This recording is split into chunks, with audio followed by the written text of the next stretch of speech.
자, 일전에 다음과 같은 지적이 나왔습니다. 추 장관에게 불리한 진술이 검찰 조서에서 빠졌다라는 것인데, 자세한 내용을 보시게 되면은 추미애 법무부 장관 아들의 군휴가 미복귀 문제를 수사하는 서울 동부지검이 추 장관 보좌관과 통화했다라고 하는 부대 관계자 진술을 받았음에도 불구하고 참고인 조서에서 뺐다라고 하는 의혹이 제기가 됐습니다. 조사를 받으면서 뭐라고 진술했습니까? 2017년 6월 추 의원 보좌관이라는 사람으로부터 휴가 연장 문의 전화를 받았다 라고 하는 취지로 진술을 했다라는 것이에요. 놀랍게도 근데 담당 수사관이 뭐라고 얘기를 했다라는 겁니까? 입증할 수 있냐? 확실하냐? 그런 식으로 묻더니만 애매하다면서 진술조서에서 해당 내용을 넣지 않았다라는 것이에요. 영상을 보시는 분들 가운데 저런 식의 이제 조사를 받아본 경험이 있으신 분들은 대부분 없으실 테니까 저게 지금 얼마나 말이 안 되는 얘기인지 잘 공감이 안 되실 수도 있습니다. 근데 만약에 지금 저 보도의 내용이 사실이었다라고 한다면 글자 그대로 저거는 결코 있을 수 없는 일입니다. 수사관이 도대체 뭐길래 자기가 자의적으로 이 진술 내용이 애매하다 그렇지 않다 그거를 판단해가지고 조서에 넣을지 말지를 결정한다라는 겁니까? 말도 안 되는 일이고 결코 있을 수도 없는 일입니다. 그러다 보니까 어떤 지적이 나왔던 겁니까?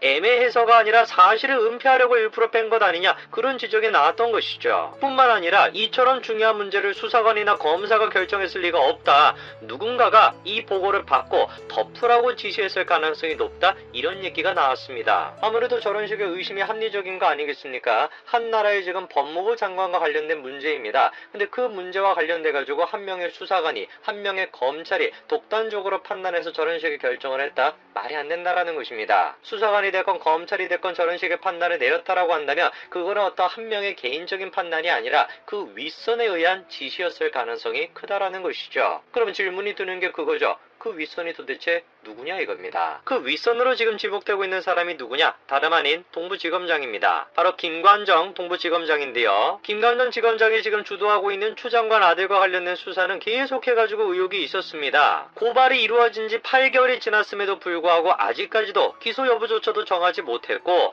의혹의 당사자인 서 씨조차 아직까지도 소환하지 않았다라는 것입니다. 추 장관의 보좌관에 전화를 걸었다. 그것도 마찬가지로 특혜가 되는 것이겠지만 그 관련된 내용에 대한 수사가 저렇게나 더디게 진행되는 거 저것이야말로 특혜 아니겠습니까? 우리가 한번 생각을 해볼까요? 만약에 추 장관의 아들이 아니라 추 장관과 관련된 문제가 아니라 일반 시민이었다라고 한다면은 이런 비슷한 사태가 터졌을 때 어떻게 진행이 될까요? 자, 이번에 이런 얘기가 있었습니다. 커피가 너무 간절해가지고 저녁을 한 달 남은 말년 변장이 10분 동안 타령을 했다라는 것이에요. 어떤 사연인지를 지금 보시니까 저녁을 한 달 남긴 A 병장이 하루는 카페에서 파는 원두커피가 너무나 마시고 싶었다라는 것이에요. 그래가지고 출입문 경계 근무 중에서 잠시 부대를 나와서 커피를 사오기로 했다라는 겁니다. 그 커피를 사와가지고 복귀를 하는데 몇 분이 걸렸다라는 거예요? 12분이 걸렸다라는 것이에요. 그런데 얼마 지나지 않아가지고 헌병대에 적발되어 버렸다라는 겁니다. 딱 12분입니다. 12분. 말령 병장이 원두커피가 너무 마시고 싶어가지고 12분 동안 타령을 했습니다. 12분 동안 타령한 결과 어떻게 됐을까요? 2년 이하의 징역까지도 처해질 수 있는 초병수소 이탈죄가 적용이 됐습니다. 지금 저 말년 병장에 대해 가지고 저런 식의 지금 죄가 적용되는 데까지 얼마나 시간이 걸렸을까요? 추 장관의 아들의 경우처럼 8개월 가까이 시간이 걸렸겠습니까? 말도 안 되는 소리 아니겠어요? 12분을 갖다가 타령을 하더라도 일반 지금 시민들 같은 경우는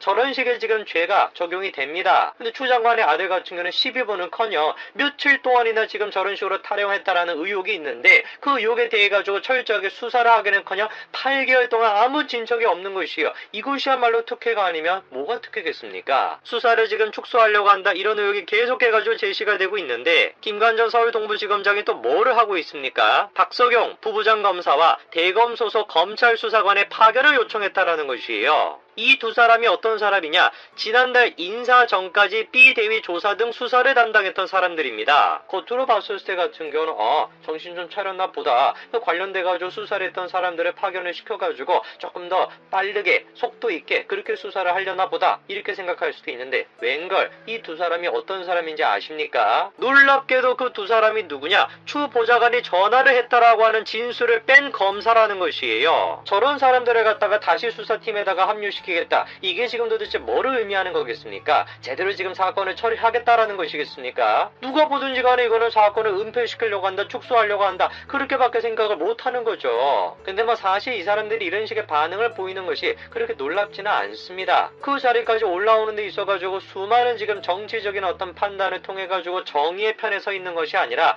정치적인 어떤 손익계산을 다 해가지고 그 자리까지 오르셨을 텐데, 당연히 지금도 저런 식의 행동을 한다, 뭐 놀랍지도 않아요. 근데 제가 일전에 말씀드리지 않았습니까? 아무리 손바닥으로 하늘을 가리려고 해도 결코 하늘은 가려지는 것이 아닙니다. 국민의힘은 일전에 어떻게 했습니까? 군휴가 특혜와 관련된 의혹에 대해 가지고 추미애 아들과 보좌관을 대검에 지금 고발을 했습니다. 그리고 이후에 대검에는 진정서까지도 제출이 됐습니다. 국민의힘은 추 장관 아들과 보좌관을 대검에 지금 고발한 상태입니다. 그리고 또 시민단체들에서 이 대검에 지금 빨리 좀 수사를 하라고 진정서까지도 내놓은 상태입니다. 대검찰청, 바로 누가 있는 곳입니까? 윤석열 검찰총장이 있는 곳이죠. 그러다 보니까 많은 이목에 쏠렸던 것이죠. 도대체 윤석열 검찰총장이 이 고발 사건에 대해 가지고 어디에다가 배당을 할까? 다시 한번 동부지검에 배당을 할까? 아니면 다른 곳에 배당을 할까? 굉장히 관심이 많이 쏠렸습니다. 윤석열 검찰총장이 추 장관 아들과 관련된 사건을 어디에 배당할까 고심하고 있다라는 것인데요. 자, 7일 이런 기사가 나왔습니다. 결국에 추 장관 아들과 관련된 의혹 어디에다가 배당을 한 겁니까? 동부지검에 다시 배당하기로 했대요. 동부지검이 계속해가지고 수사를 지금 축소하려고 한다, 그런 식 의혹이 지금 쏟아져 나오고 있는데 다시 한번 동부지검에다가 배당을 한다. 윤석열 검찰총장이 도대체 무슨 생각을 하고 있는 것일까요? 해당직을 배당을 놓고 검찰 내부에서는 이런 이야기가 나오고 있습니다. 진실은 드러날 수밖에 없다. 총장께서는 검사들을 믿고 계신다, 이런 이야기가 나오고 있습니다. 자, 추미애 법무부 장관의 불륜설을 퍼뜨린 사람이 고발당했습니다. 그리고 경찰이 수사에 나서서 지난 1일 피의자 신분으로 서초경찰서가 불러서 조사를 했다고 국민일보가 보도했습니다. 이 사람 말고도 지금 10명이 넘는 사람들이 수사 선상에 올랐다고 합니다. 이들의 운명은 어떻게 될까요? 지금 이 문제는 대한민국 언론 표현의 자유와 관련해서 상당히 중요한 논쟁거리를 하나 던진 겁니다. 자, 추미애 장관의 불륜설 내용을 소개하지는 않겠습니다. 제가 알기도 힘들거니와 안다고 하더라도 진성호 방송에서 이것을 소개하는 것은 적절치는 않을 것 같습니다. 다만 추미애 장관, 현직 법무부 장관이 이것을 어떻게 평가하는지는 논란의 대상이 됩니다. 추미애 장관 본인이 이 블로그나 유튜브 등을 직접 고소하지 않았다 하더라도 본인이 이 사람의 처벌을 원하지 않으면 이 사람은 처벌을 받지 않습니다. 그러나 지금 사정은 다릅니다. 추미애 장관의 위임장을 받은 참모가 고발한 것으로 국민일보는 보도했습니다. 상당히 논란이 클 것 같습니다. 뿐만 아니라 이를 계기로 해서 지금 조국 전 장관이 전방위적으로 언론이나 블로그, 유튜브들에 대해서 고소 고발전을 치르고 있는데 이건 역시 논쟁의 대상이 되고 있습니다. 일반적인 법학 전문가들, 법학과 교수나 법률 전문가들은 이것이 적절치 않다는 의견을 내고 있습니다. 자, 어디까지 인정을 해야 될 것인지 한번 알아보겠습니다. 자, 국민일보에 따르면 서초경찰서 추미애 장관으로부터 정보통신망법상 명예훼손 혐의 등으로 고발된 인터넷 카페 운영자 A씨를 지난 1일 피의자 신분으로 불러 조사했다고 합니다. A씨는 지난 1, 2월 자신이 운영하는 인터넷 카페에 추미애 장관 아들의 휴가 미복귀 의혹과 함께 추미애 장관의 불륜설과 관련된 2건의 글을 게재한 혐의로 고발당했습니다. 추미애 불륜설 글을 게재한 혐의로 고발당한 겁니다. 추미애 장관 측은 A씨가 허위의 사실을 반복적으로 유포해 법무부 장관의 사회적 위신을 심각하게 훼손했다고 고발장에 적었습니다. 추미애 장관 측은 애초 A씨를 서울관악경찰서에 고발했습니다. 고발 시점은 법무부 장관에 임명되고 3개월이 지난 때였다고 합니다. 더불어민주당 당대표였던 시절 비서였던 B씨가 고발장을 제출한 것으로 알려졌다고 국민일보는 보도했습니다. 그러니까 추미애 본인 이름으로 고소한 게 아니라 추미애의 참모 이름으로 고발한 것입니다.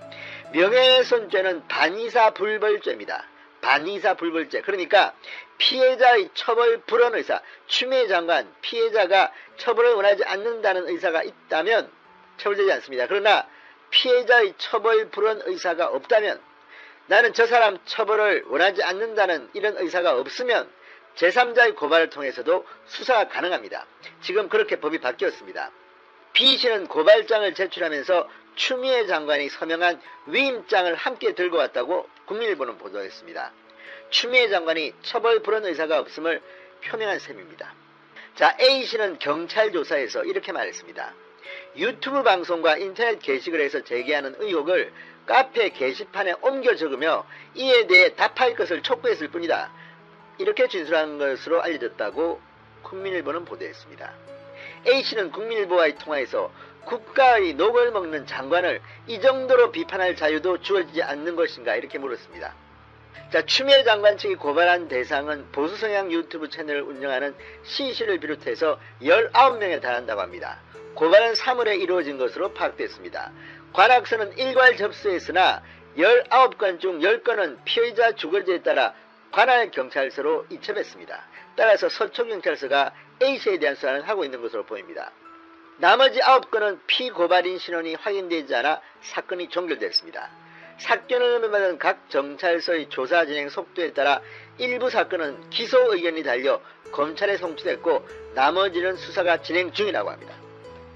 자, 추 장관 측으로부터 고발된 이들은 자유수호 국가원로회의, 그러니까 자유수호 국가원로회라는 단체가 지난 1월 작성한 서신 62호라는 제목의 글 내용을 옮겨설 뿐이라고 주장하고 있다고 합니다.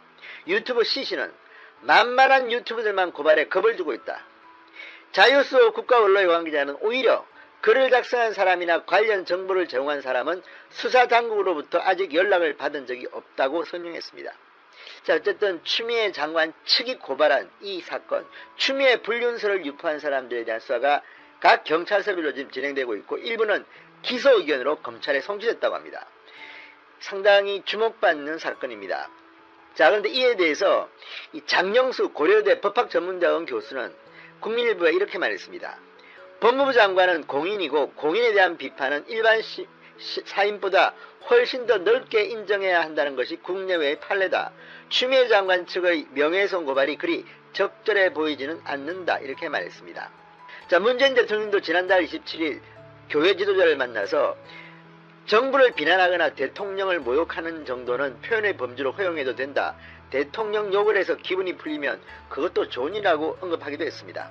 그런데 역시 이 분야에서는 조국의 발언이 중요합니다. 조국 전 장관 서울대 교수 시절 2012년 9월 발표한 논문에서 이렇게 말했습니다. 보통의 시민이 공적 인물에 대한 완벽한 정보를 가지는 것은 불가능하다. 시민이 공적 인물에 대해 비판하는 과정에서 부분적으로 허위 사실이 제기됐다는 이유로 법적 제재가 내려진다면 표현의 자유는 심각하게 위축될 것이 명확하다.